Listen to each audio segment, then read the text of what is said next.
Hello everyone, welcome to another episode of New to Weeaboo. This is number 64 for January 26, 2022. I am Nemesis and I am joined as always by Alcatraz. Hello.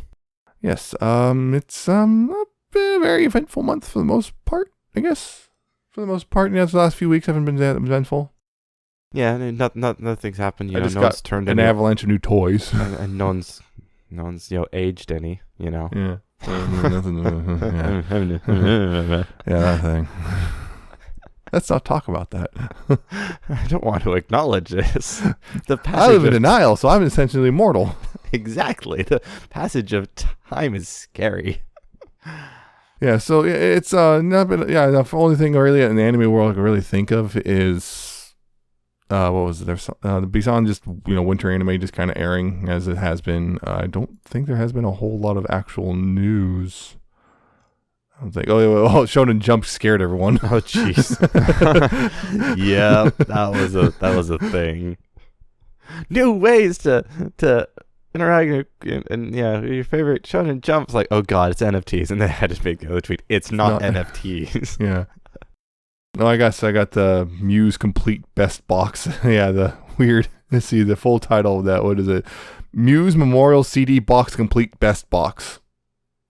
Thanks, Japan. That is a wonderful title. Yeah, it's pretty much the entire Muse, except for a couple songs. Entirety of Muse's discography there. And it comes in a cylinder. Yep, it comes in a cylinder. It's a cylinder box, not a box.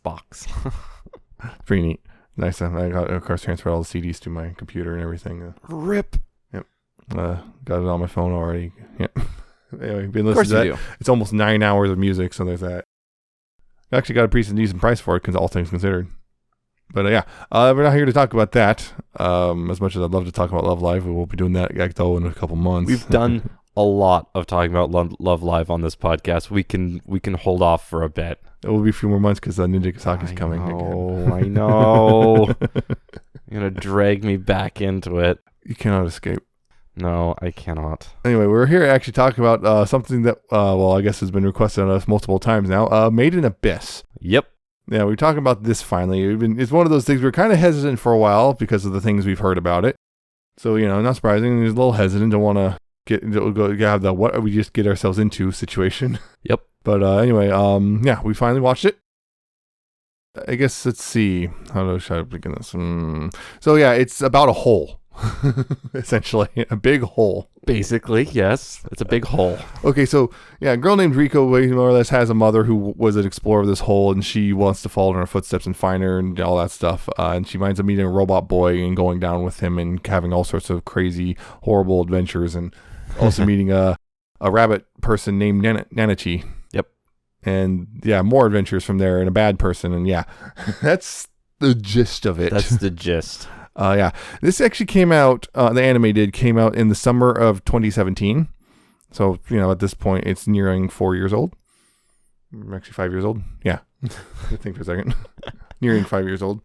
There's also a movie which came out a little bit later, which was, that came out in actually last year, about a year ago. As of, January 2020. 2 years ago. Jeez. I'm still thinking 2021. What year is it? Exactly. And a second season is coming later this year as well as a video game. Apparently a action role-playing game. Interesting. For PlayStation 4, Nintendo Switch, and Steam. Where to begin? Yeah, I'm trying to think of where to begin on this one. Okay. So there's basically three main characters. There's a lot of supporting characters and whatnot, but the three main characters are Riko, a young girl, blonde, glasses, really excitable, curious. Let's see. Also desperately wants to be this person that was a cave raider like her mother. And she's also, one of those kids who kind of just because she's so excitable and stuff tends to get herself into trouble a lot. Yeah. A lot. And she also, because her mother has been gone for a while, she's an orphan. Yeah. And she also works with these other orphans. They get stuff from the most basic, surface level thing of the whole. Because, this massive abyss, it's literally abyss, that's what they call it. It's this thing that just appeared, and it's just, you keep going down, it just gets weirder and weirder, and then coming back up can more or less kill you. Yep, it does. Because of the curse of the abyss. Yes. So that's a thing. But eventually one day she gets into trouble with a giant snake creature thing that can fly, and she's almost dead. And then this all of a sudden blast of energy comes out of nowhere, and turns out it came from this little robot boy who they call Reg. And he has no idea where he's from or what he is or anything. He just apparently is some sort of robot boy who's very anatomically correct, as we find out, and they keep reminding us. On. Yes. He also can shoot big old laser blast things out of his hands. But unfortunately, apparently that kind of can slowly kill him. Something like that. Eventually, and also when he does it, he basically passes out for a while. Yeah, I think it's 5 minutes. 10 minutes and 2 hours. 10 minutes and 2 hours. So 10 after minutes 10 minutes he passes out, and then for 2 hours. Yeah. And then he wakes up again. And they're more or less, he's protecting Rico and whatnot. And then they eventually meet Nanachi very late in the anime. Yep. Like in the last 4 episodes or so, they meet Nanachi, who's this rabbity thing, and they're it turns out they were human until they were pushed down to the 6th level of the abyss, and then brought back up, and they turned into this rabbity thing when their friend Mitty, who didn't turn into a rabbity thing, turned into a pile of goo, essentially. Yeah. Amorphous goo monster. Yep. Uh-huh.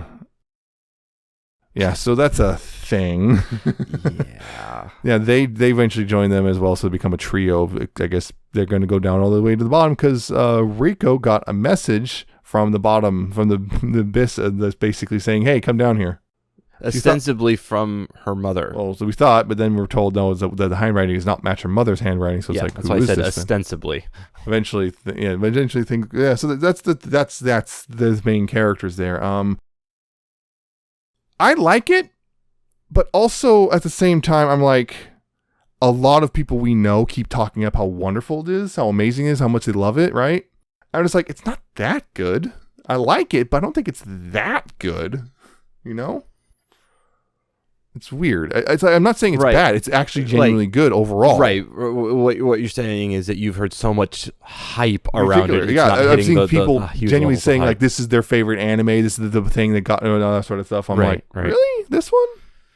So, yeah, and I've been thinking on this one. This is, I think we've mentioned things like how stories are told and the ways you can tell stories. Yeah. Character driven, story driven, and lore driven. I think this particular one is not very story driven. The actual story of what's going on is fairly threadbare. It is, but a lot of it is the interaction between the 3 main characters, which is pretty good. But the other part is the absolutely massive amount of world building. Yeah. It has really deep lore. Because it's a hole. Get it? Yes, you caught my joke. Yes, but that is one thing. I'm a really big fan of world building and lore because that's just the way my mind really likes things. It likes to toy with ideas and expand the world, and this just really opens up those possibilities. So it really pushes those particular buttons in my head.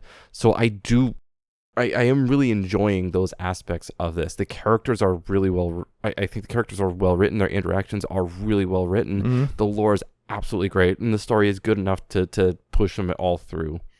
Through the episode. I think it is really good, but there are some things that I'm not such a big fan of. But again, I don't see it as like going to be one of my favorite. I can see why people really, really like it. Yeah, it's good. It is really good. I think I might like it a little more than you, but I don't know. But it's definitely not going to be at one like my favorite. Everyone needs to watch. I'm not going to be that big, but I can definitely see why people do. Yeah. Yeah, that's the thing is, these are all essentially a bunch of little kids being thrown into a situation, well, somewhat throwing themselves into it, really. Yeah. A situation of, like, that's really tough and dangerous, and, yeah, it's, like, it's constant, like, new dangers and stuff, some which are somewhat unknown, and there's a whole thing there about, every single level can brings new dangers and whatnot, and, like, what was it, this weird bird thing that can mimics, Mimics like the crying of Yeah. a dead person to Yeah. bring you in. Yep, that sort of thing. Or the bugs, which more or less turn a person into a living food source, Yep. which is it's like, I remember that STP. Yeah. Well, you said the dangers. One of the things that this does, a lot of action or whatnot that wants danger, they put in the characters have put in just like physical danger. Okay, there's a monster coming after them, Mm-hmm. and this does that, but it goes a little above that as well. A lot of the darkness of this is psychological. A little bit, yeah. This hits a lot of those psychological terrors and such like that. The monsters aren't just, oh, they're just going to come and kill you. Like they're going to do that in a very, very creepy way. Yeah. And it really plays that up. I think I mentioned to you when we were watching this series, at what point do we call this misery porn? Because at some points it does kind of feel like it. A little bit. I don't think it quite reaches that level. No. But at some points it does start to feel like, are you doing this just to see how much horrors you can put these poor kids through? There's a lot of... It's one of those, in a lot of ways, not just the horror, but some of the other parts I'm not a huge fan of, it pushes the doing things for a reason and doing things just to do it line. I think it stays on the side of it technically has a reason on all of it, but sometimes it feels like it's really pushing. You didn't need to do that. Some cases I think they just didn't need to. But for the most part, yeah, it's they give it some like, okay, I guess, yeah, okay, there's a reason for that. But did you really need to do that? Yeah. Another thing, yeah, some of the lore stuff, like, the cave raiders saying there's different types of cave raiders, and, different ones can go down deeper than others and stuff. Like, you got blue whistles and red whistles, blue whistles, white whistles, and so on and so forth. The moon whistle between those two. Yeah, all that stuff. And you got these, they can go down further and further, and you basically have to prove yourself to, basically have a certain degree of ability and competence to be able to get to a certain rank of whistle, and then that lets you go down deeper. And this is to point, the 6th level is the point of you don't come back, either you don't come back human or you don't come back at all. That sort of thing, which is... Yep. And that's a fun one. Supposedly, somehow, our mother got down that far, and who knows what happened. That's the driving force right now, is Rico wants to find her mother. That is the driving force, is getting down to the bottom of the abyss. That's the one thing about it. But yeah, there's a whole bunch of stuff. Even, again, that one thing is it's much like, kind of like, I guess, a weird version of the bends in water, know. Going up too fast can kill you. Yep. Some reason. I think that's probably where they pulled the inspiration from. Yeah. But it's just one of those for some reason. Yeah, because the curse. That's the curse, and that's another one of the. But why is there a curse? Who knows? That's actually another one of the driving forces that's going on. It's one of the secondary drivers. Is one of their goals that seems to be running through is finding an explanation for the curse. Why does it exist? What causes it? So that's when really that gets played up more once we meet Nanachi. Yeah, and they start talking about being able to see the curse. Yeah, now she can see the curse for some reason. Yeah, probably because the curse. The curse, well, the blessing. The blessing, yeah. Because they didn't get the curse, they got the blessing. Because, that's a whole thing that really comes up a lot in the movie. Yeah. Specifically. Yep. Because the movie really does just pick up where the anime left off. As if, unlike a lot of movies, kind of more like might create the movie itself as an event. This movie's more or less like, here's extra 4 episodes. Basically.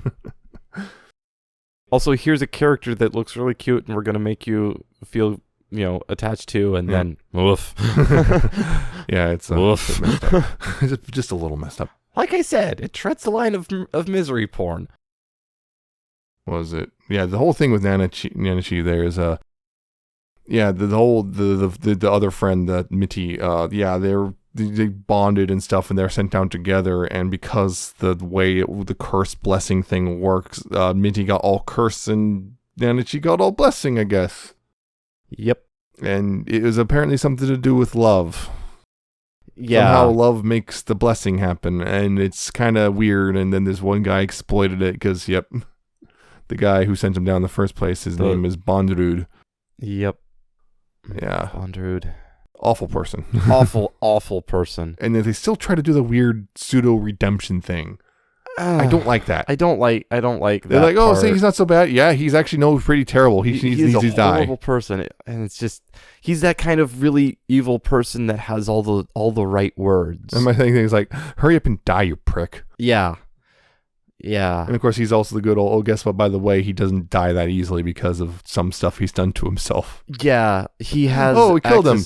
Oh, I'm just going to transfer bodies now. Okay. Yeah, well, because he has access to that one relic, and they said, if the relic is still there, he can't really die. Oh, yeah. By the way, I'm probably going to put this little warning on this episode, but yeah, there's definitely some body horror going on. Yeah, there's some gore and stuff, some pretty nasty stuff, particularly in the movie. Yeah, also like there's a bit where Rico's arm more or less swells up to absurd levels, and yep, yeah, and they're about to tear it off because to save her, and Nana, she's like, no, you don't need to do that. Yep, Nana, she stopped that one from. Unfortunately, that also kind of leaves her possibly with they didn't really address this at all in the movie, but at the end of the series, it's like her hand, she has a hard time moving her fingers because of the stuff they did to try to save her earlier. Yep. So that's a fun thing. That's a fun one. Oh yeah, I forgot there's going to be a live action movie too. I think by Hollywood. Yep, Columbia Pictures. Oh boy. Oh boy. We'll see how that goes. Oh boy. That was a live action Japanese film. Okay, yeah, it'd probably be fine then. But if it's live action by Hollywood, oh boy. The other thing, yeah, we kind of touched on earlier, there is definitely a couple bits of this anime which are a little eyebrow raising, shall we say. Especially with their frequency. Yeah. One of them we touched on already, which is the weird, almost obsession with Reg's penis. We actually haven't touched on that one yet. We was mentioned a little bit. We mentioned it a little bit earlier, but it's weird. They keep bringing it up, and often in circumstances where it's like, why are we talking about this? Especially in the movie, that one, they could have cut that whole section out. It would have made a difference. It's weird, and kind of is like, why are we doing this with a little kid? Exactly. Or it's a robot, so it's still... Because, it's like earlier, okay, Rico, did the whole, I'm going to do all these scientific observations and measurements and all stuff. Okay, that kind of makes sense there, but... Right. But then later on, just kind of becomes a thing, like this implication that, Reg there is attracted to both Rico and Nanachi. Yep. Because, they've been bringing that up. So why get bigger? Okay. Yeah. Mm-hmm. Yeah, like you said, in the beginning when Rico was doing all those measurements and being very scientific, that thing that I mentioned, it does things that technically, okay, I can see there's technically a reason. Still a little weird. But it's still a little weird. But it keeps pressing. It's like, why you didn't need to do this. And then there's the other thing, which is Rico and her peeing. Which is... And it's not just Rico. They did it with Reg, too. Rico specifically, though. But, Rico multiple times. Pees herself multiple times, and they bring up her going to the bathroom multiple times. It's a weird thing, which is like... Again, eyebrow raising. You're like, what is up, author? Exactly. Is there something going on here? It makes me go, does the author have a bit of an obsession here? Yeah, Shigeya Suzuki, but mostly known under the pseudonym Akihito Tsukushi. Yeah. A few of the times that it happens, it's one of those like, okay, it makes sense, but and so it's one of those. This is the part. It makes sense that it would happen, but you didn't really need to do it. Yeah. All I know is I remember just going into this. I remember hearing something about there's some weird stuff that happens to the little kid characters, and like, okay, that's what it is. It wasn't as bad as I thought it was imagining. Right. When people said stuff like that, I was like, oh god, what is going on with this anime? Then yeah. And it's like, oh, okay, it's not as bad, but it's still kind of weird. Yeah. And it's like. We're really towing the line of this is getting into weird fetish territory, which I'm very uncomfortable with because mostly because it's the whole they're children. Kids.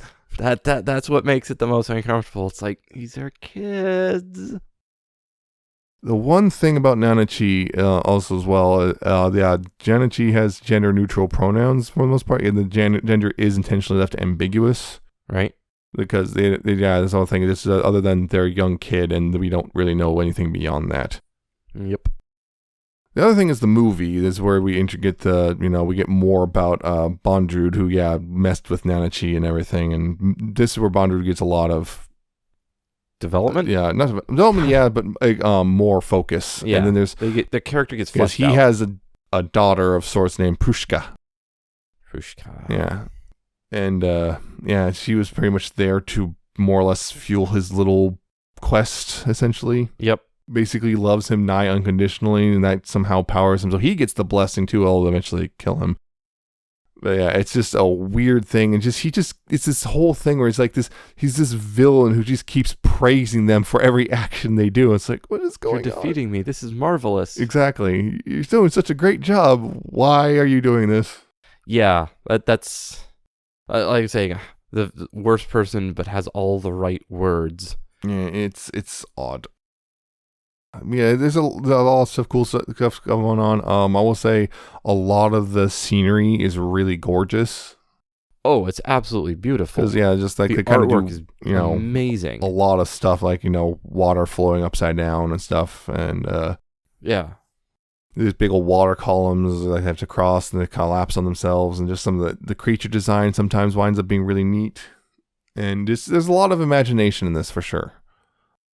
It's a thing. There's also this whole thing of why is the hole even there? I don't know. And then I'm just like, why don't you just send a drone down? And I'm not sure where the technological level of this particular world is. Yeah, it seems to be kind of mixed. I don't know. It feels like almost like because I was like, okay, they got electricity and stuff and machines and so, but like, yeah, it's like it was one of those things. There's also a talk about a force field. Yeah, force fields and stuff within the abyss. Yeah. It's part of the abyss. It's not like generated. It's actually it's like part of the curse or something. Yeah, I believe it's connected to it. Mm-hmm. They leave a lot of that so far unexplained. Yeah, and it's one of those parts of it they look like they're trying to, as part of the story, to figure out because finding the mystery of the curse. But I think other parts are purposefully left unexplained. It's probably for better. It's one of those.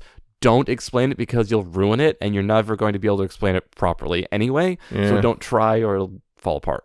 Yeah, that's a thing there. But yeah, it's just a technology level thing, man. We're just like, just send a drone down. If you want to know what it looks like so bad, send a drone down.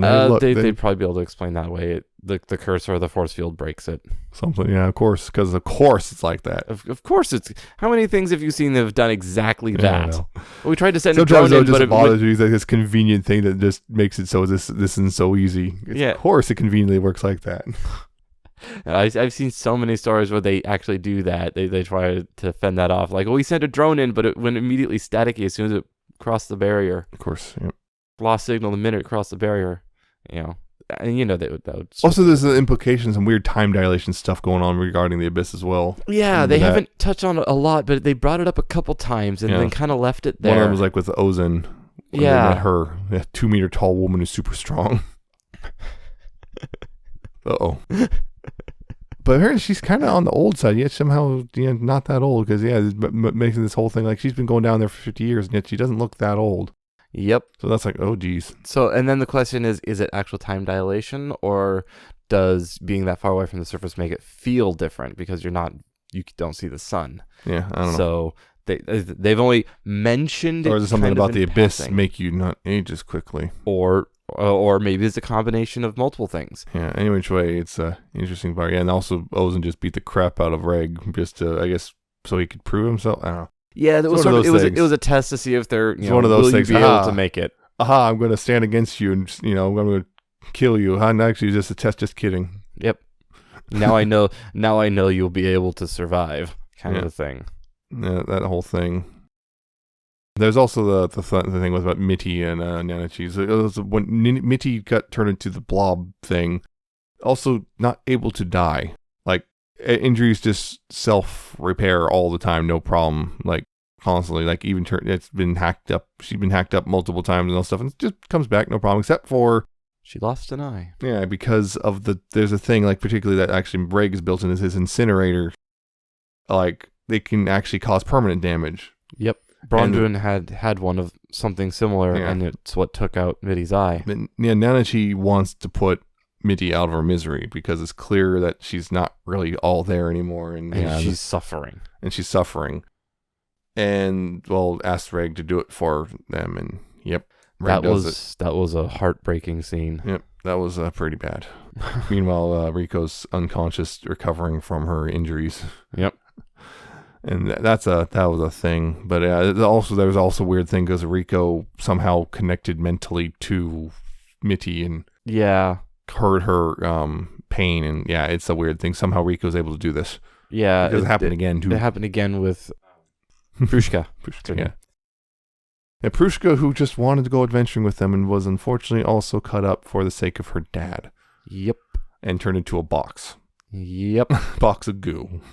Cartridges. I'm going to carry these cartridges with me down into the 6th level so that I won't die. You'll get the curse and I'll get the blessing. Yeah. And conveniently carried packages. Yep. How horrifying. Yeah, like I said, the psychological horror of it. Fun. Really well written. Yeah. Still horrifying. Yep, the horrifying body horror, like I said. Body horror all over the place. Mm-hmm. Also, there's a whole bunch of those other blob monsters down in the 6th level, just kind of abandoned there. Yep, just kind of abandoned. Fun. And yet Bronwyn remembered each of their names. Yep. It's that weird thing of like, I would not be surprised he convinced himself he actually cares about them. Yeah, probably. There's another running theme with the white whistles, is that they're all kind of insane. Yeah, they all seem to have a little broken because of their how deep they go. They're all something about them mentally broken. Makes them something about them. They stared into it too long. There's something about them. It's just a little off. But all some of them still seem to be good, mostly good. Yeah, but they kind of go about things a little weird. Yeah, and then in the movie we figure out what those whistles actually are. Yeah. I don't know. Rico has her own white whistle now. It's Prushka. Yeah. The remains of Prushka. Yep. Became a whistle. All the white whistles are offerings. Yep. Human offerings. That's what's left of them. Yeesh. Of course, the white whistles only can work for the person they're made for. And yeah. Yep. Yep. That's a fun one. Anyway, Joy, so trying to think of other stuff. Like I said, the story itself is fairly threadbare. It's all about the experiences the characters go through and the world as they experience it, as it just unfolds. Yeah, we're at this point. We're clearly at the they made it pretty clear that Reg is attracted to Rico. And I think that was hinted at since from the get go. Rico seems to be oblivious to this, of course. Rico's a little bit hard to pin down on that one. She cares for everyone. She has a big heart. She really does. She's she's open and fairly easygoing. She has absolutely no shame. Yep. But yeah, she's a very kind-hearted person, which sucks for what she's having to go through because it's not kind to kind-hearted people. I remember the other thing, which is sometimes the punishments the orphans faced early on was being tied up naked. That one was creepy. I forgot about that one. That's creepy. Yeah. Again, that's one of those eye-browsing author. What the heck? Mm-hmm. The thing about the other thing about Reg was also he met Rico's mom at some point. But he lost his memories. Yeah, but he met her, and he gets bits and pieces of that. He has bits and pieces of his old memory. Also, there's something also going on in his head because he also turned into this weird thing. It's like the Iron Giant, all of a sudden turns into just basically a machine of destruction. And then he all turns of a sudden into a gun. Then she snaps him back via, fuzziness.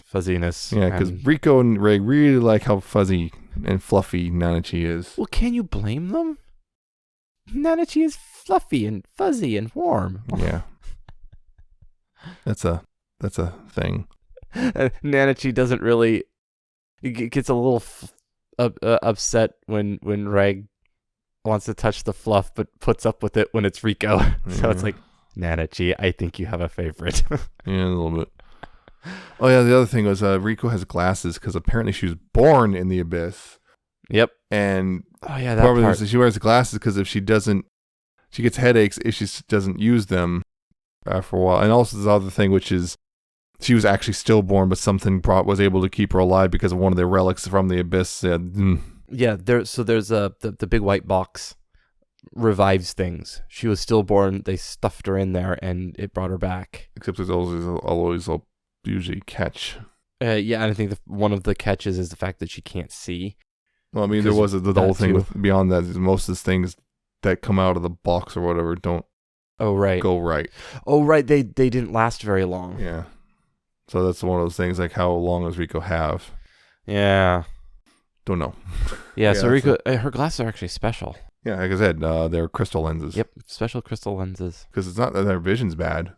Yep. It's just that she needs these, otherwise she gets severe headaches after a while. I wonder if that's gonna come into play at some point. Yeah. No idea. And of course, they also haven't talked about it since. Yeah, another thing is Reg's thing with apparently his battery, because he's apparently he was built by someone. There's these all sorts of stuff in the abyss, which is like has these symbols on them, and they get dimmer and dimmer as they're used up. And Reg's his whole thing, his helmet gets dimmer and dimmer as he uses his incinerator. Yeah.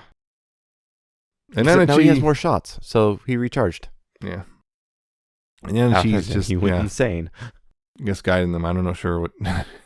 Yeah, that's the thing. And she's guiding them now. There's some good music in it as well. And yeah, I think that's a lot of the stuff we more or less can hit on right now. Yeah. There's not really a whole lot left beyond that. At least nothing that's coming to forefront of my head right now. Yeah, we'll probably remember some more things at the end. But yeah, I think just again. I mean, there's other characters, but again, they only are marginally important and only briefly. There's a ton of characters that pop up, like Nat and Shigeo in the orphanage that helped out in the beginning. Yeah. And all the people that they meet on their way through.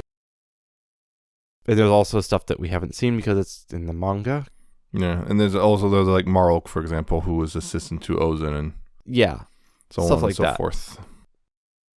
But those are the three of them, the most important ones. And there was a heavy focus on Brondwood because of the movie. Mm-hmm. But yeah, again, it's like overall, the story is enough to keep things moving, right? And I think that's perfectly fine. Yeah. But overall, I think, with the exception of the eyebrow-raising aspects of the writing, otherwise, I think the writing is actually really well done. Yeah. The characters and the environments are actually believable. That's one of the big ones. This huge, expansive within world. the world itself, I guess.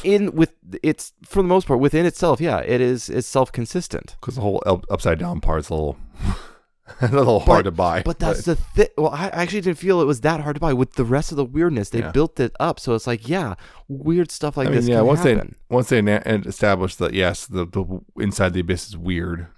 Everything makes sense, and the way they throw it out, things work, and the world is so expansive, and you can do so much inside of that. It's really cool and really well written. I just wish there'd be a little less focus on certain bodily parts and functions. Yeah, it's just so weird, and it's like there was one scene with Prushka's pet. Yeah. They had a whole flashback when she was really first introduced, and the pet had to poop. It was completely pointless, but it was there, and they never mentioned it. It just did. It's like, why? It's just stuff like that. Yeah. Why? Yeah, second season's coming this year. It's going to be called Made in Abyss: The Golden City of the Scorching Sun. Interesting. Yeah, and the game is going to be called Binary Star Falling into Darkness. Okay. And we don't care about the live action movie. Yeah, I don't give a crap. We'll wait to hear what others say about that one. Just like stuff like Ghost in the Shell and Cowboy Bebop and all the other stuff, and the Akira movie, which has been in development hell for literally decades now. Yeah. Yeah. That's why we should do Akira. Well, that's a weird one just because of I remember watching it and it's like, oh, this is why people like it. Yeah. Not the other stuff. Okay, so I can't think of much else. I can't think of much else. I think we touched on all the really important The major stuff. Yeah, it's overall really good, just with a couple little weird caveats of just what? Why? What are you doing? Stop it. What are you doing? That's creepy. It's creepy and weird. But yeah, That's it is creepy really in good. not the important ways. It is really good. Yeah, it is really good. I'm probably going to check out the second season. Might be able to talk about the second season here. I would be afterwards. open to going through the second season. But I still think it's a little overhyped, personally. But I don't know. I can see why people are hyped about it. Yeah, I can see why people. I like it, but I just think it's a little too overhyped. Maybe the fact it was overhyped kind of tempered, maybe kind of like it a little less than I would have otherwise. Yeah, I don't think I've heard as much as a hype as you may have. So I'm a little. I just keep seeing people talk about how amazing it is. It's like the best anime ever. And yeah, and I haven't seen a lot of that myself, so my internal hype levels weren't as high as yours to begin with. So. But then it goes to hear well, except for those parts. What do you mean those parts? Yeah, I had heard about the piss. Yeah, my thing was I heard about weird stuff with the little kids. Like, what are they doing? Oh boy. Whatever. That's it for this one. Yep. I hope you enjoyed it, and if you did, you could check out other episodes at newtoweeboo.libsyn.com. It's spelled LIBSYN. If you want to, subscribe to the RSS feed there, you could also subscribe via the other methods, which are mostly listed at the top of the page there, including Apple Podcasts, Google Podcasts, Spotify, YouTube, and the one that's not listed is Amazon Podcasts. You search for New to Weeaboo in any of those and subscribe via any of those methods and keep up to date as they come out. We're still at this point bi-weekly for the most part. Sometimes schedules shift because of reasons, including things like snow or whatever. But yeah, it's our thing. If you want to contact us, you could do it via email, newtoweeboo@gmail.com. If you have anime suggestions or criticisms or what you think of Made in Abyss, Made in Abyss? Did you like it a lot? Are you kind of, I don't know, maybe you're that weird outlier who really hates it? I don't know. Or maybe you're like, no, you're not praising it enough. How dare you say it's not the best anime in the world? I'm sorry, it's not. Yeah, but that's that whole thing. Of course, you can follow us on Twitter at @NewToWeeaboo, and you can also follow our personal accounts. I'm in Nemesis Prime 1. He's at Alcatraz with a 77T and an underscore at the end. And follow us on those things and all that stuff. I'm finally getting back on track with my Transformer reviews because those kind of got a little like that, basically. That's what it was, basically. Just 2 weeks just and also technical issues, which caused me to refilm one like 3 times because it just things kept going wrong. Yep. It happens. It's I swear one of the toys I have is just cursed. It doesn't like to be filmed. It has red light syndrome. So, that's it for this one. Tune in next time. We will be talking about the Winter 2022 anime sampler thingy. We're going to do that. Yep. I'm going to do that like we normally do. We'll see what we get. See if it's garbage. See if it's good. It's all isekai again. Because I looked at the list already of stuff that's out there. Oh boy, I love isekai this season again. A lot, yeah. There's a lot of isekai. But some of the isekai might be a little interesting. See if they take it in an interesting direction, do something actually good with it. Yeah, I've seen. Well, the general concept so far, I've seen a couple of them are kind of interesting, so we'll see. It's like, there's nothing inherently wrong with isekai. But it's so just oversaturated.